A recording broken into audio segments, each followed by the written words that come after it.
Nagtungo si Senator Risa Ontiveros sa tanggapan ng National Bureau of Investigation upang maghain ng reklamo laban sa mga nasa likod ng online video ng dating witness si Michael Murillo, kung saan ay kanyang inihain ng isang official complaint sa NBI para paimbestigahan sa kawanihan itong video ng kinilala bilang si alias Rene.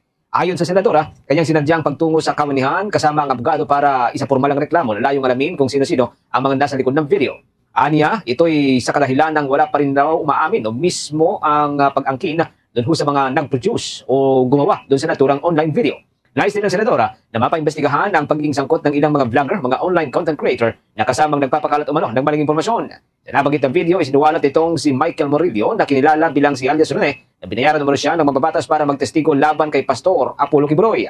Agar naman itong pinabulaanan ni Ontiveros kasabay ng pag-iit na wala siyang tiyak na walang katotohanan ito. Kaya't bunsod ng umano'y paninira sa naturang mababatas ay pinaiimbestigahan ng naturang senador sa Senado. Kaugnay pa rin po ito doon sa kinasasangkutan nitong si Quibroy at minabuti niyang i-hide ng formal na reklamo sa National Bureau of Investigation. Oh, mo na, Madam Chair, hello! Practice what you preach lagi daw og ni Senator Robin pa. Kapag kayo nagrereklamo, pinakinggan namin kayo dahil sabi niyo freedom of expression at speech. Pero kapag kayo naman ang inireklamo, tatakutin niyo ng kaso ang kalayaan ng iba. Pambihira talaga. Salamat kayo, Madam Chair. Kaluoy ni Risa. Ay, paningkamot yun diha, Madam. Ilalabas namin ang mga ebidensya na patunay na nagsisinungaling siya. Si Michael ang paulit-ulit na lumapit sa aking opisina. Hindi siya tinakot, hindi siya pinilit. Siya ang naghabol sa amin para magpahayag ng kanyang panig. Narito ang mga resibo. Noong December 14, 2023, he emailed my office. Sabi niya, quote, "Dati rin po akong worker ni Pastor Quiboloy. Tumiwalag dahil sa pang-aabuso at pananakit. Ngayon lang nagkaroon ng lakas ng loob dahil na rin sa takot. Baka ipapatay ako," close quote.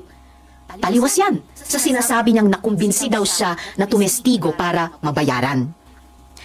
Because we take some time to vet emails, nung pakiramdam niya ay hindi siya pinapansin, he messaged us 2 more times noong December 15, 2023 at January 28, 2024. Nasaan dyan ang pinilit? Muli, siya ang una at paulit-ulit na lumapit. He freely and voluntarily offered his testimony and assistance. Pangalawa, inutusan daw si Michael na idamay at idagdag sa testimonya niya si dating Pangulong Duterte at VP Sara Duterte. Kalimutan na ata ni Michael na sa pinakaunang salaysay na siya mismo ang gumawa at nagbigay sa aking opisina, andoon na ang pangalan ng mga Duterte. Sinulat niya, quote, "Minsan po nagvi-visit doon si former Pres Duterte at VP Sara Duterte," close quote. Siya ang nagbigay at nagsulat niyan. Again, walang pumilit. Siya ang nagkusang loob. No one paid him. No one coerced him. I cannot stress this enough. In fact, on February 7, 2024, he was the one who asked us for money. Quote, "I just want to ask if her office give a financial assistant. I want to buy a new laptop," close quote. Malinaw ang sagot namin sa kanya.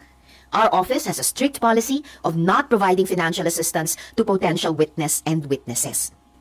He knew that. And yet now, on video, he claims we gave him 1 million pesos? That is a lie. And he knows it. Pati sa detalye ng tinulugan, ang sinungaling niya. Wala akong kondominium na pagmamay-ari. Michael wasn't staying at one place. Inililipat siya sa iba't ibang safe house na inayos, katulong ang religious groups at civil society, dahil na rin sa sinabi niyang banta sa kanyang buhay. Again, mga kasama, he was moved between safe houses because he was afraid that his life was in danger. This is our system of coordinating witness safety since the Duterte years. Kung may nagbayad kay Michael, di ako magtataka kung KOJC yan. Noong February 22, 2024, umamin si Michael sa aming opisina na kinukumbinsi daw siya ng mga kakilala sa KOJC para mag-recant o magbumawi sa hearing. Sumbong niya, quote, "Mag-recant daw ako para mapahiya si Sen. Risa, especially daw yung mga nakita ko sa mga Duterte. Bibigyan daw ako ng malaking pera, itatago daw ako, at bibigyan ng magaling na abogado," close quote. Yung inaakusa nila na pagbabayad at pagtatanim ng witness, mukhang sila ang gumagawa. So, Sino talaga ang may modus? I also want to note na nag-reach out sa amin yung ilang testigo pa sa Kibuloy hearing at sinabi na handa silang patunayan na hindi sila binayaran para tumestigo. Remember that Michael is only one of 14 witnesses na hindi nga siya ang star witness. Michael also claims that I threatened him. Yet, on June 22 and 23, 2025, just this month, just last week, Michael was the one frantically messaging my staff.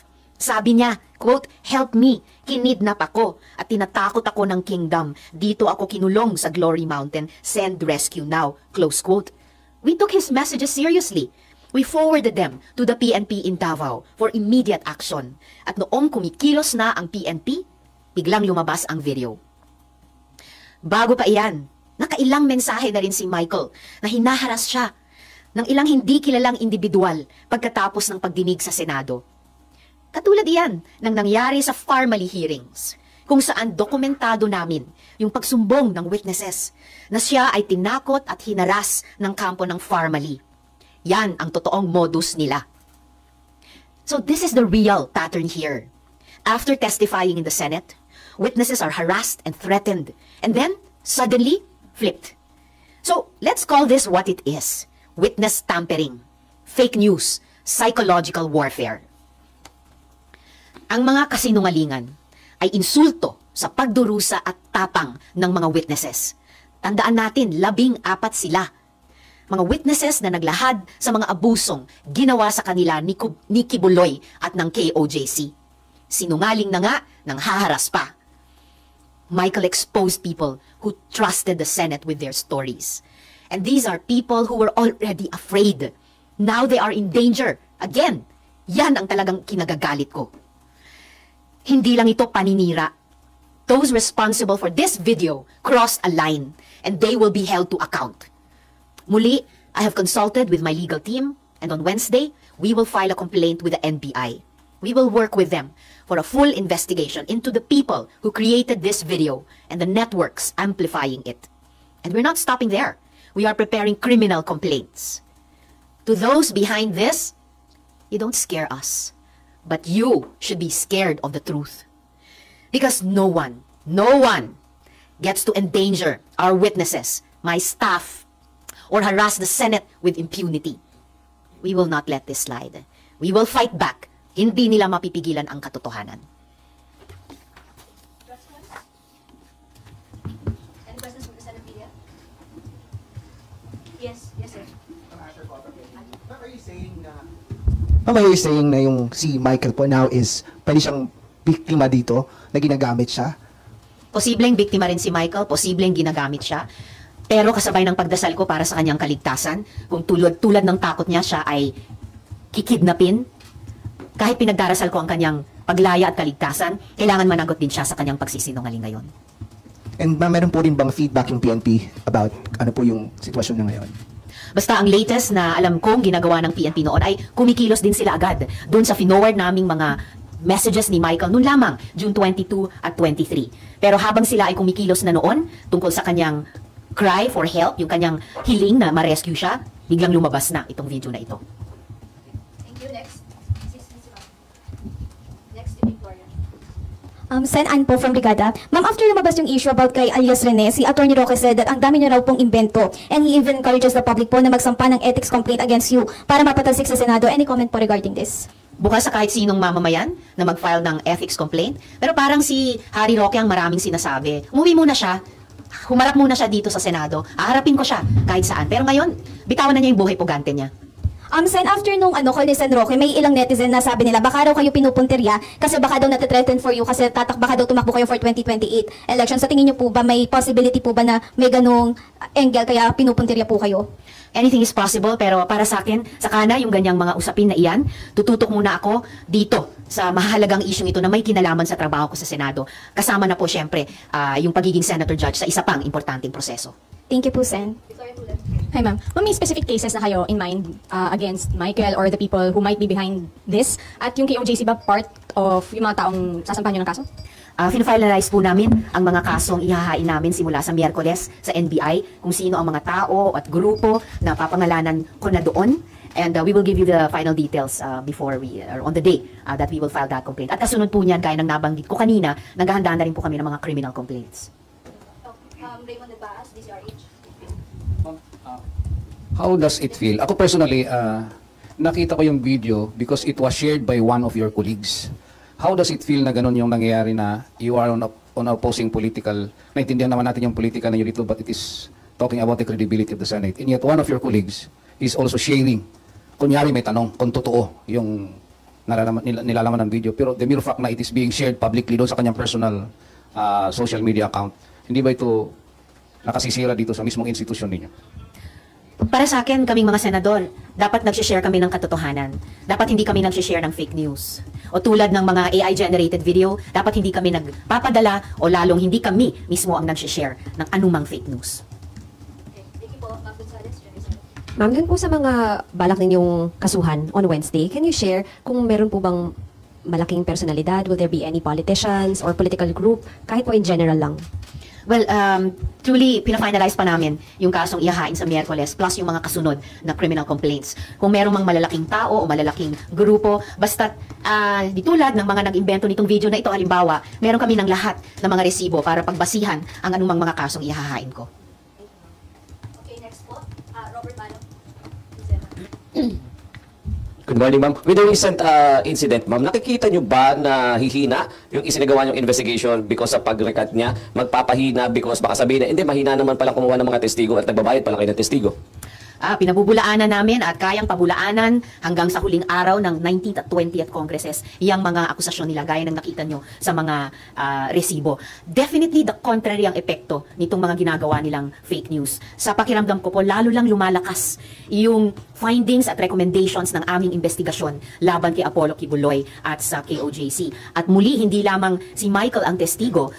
Maalala po natin, 14 sila, ni hindi siya ang star witness. At yung iba sa 13 pang witness na yon ay nag-reach out na sa opisina ko para sabihin handa nilang patunayan. Sabihin muli na sila'y ng testigo ng malaya at hindi sila binayaran. At sisiguraduhin ko rin na yung committee report, draft committee report namin dito sa investigasyon laban kina Kibuloy at sa KOJC na muli, salamat kay Sen. Rafi, siya ang unang pumirma niyan. Gagawin po namin ang lahat ng tamang paraan, maging bahagi pa rin ito ng record ng 20th Congress. Dahil walang fake video or anong pamang magagawa sila na pwedeng takpan yung katotohanan nakapaloob dyan sa committee report na iyan ng aming investigasyon. Meron pa po sa Kibuloy issue. Sana lang. Sinong tingin niyo nasa likod ni Michael Mauricio para gawin niya to at bumaliktad siya?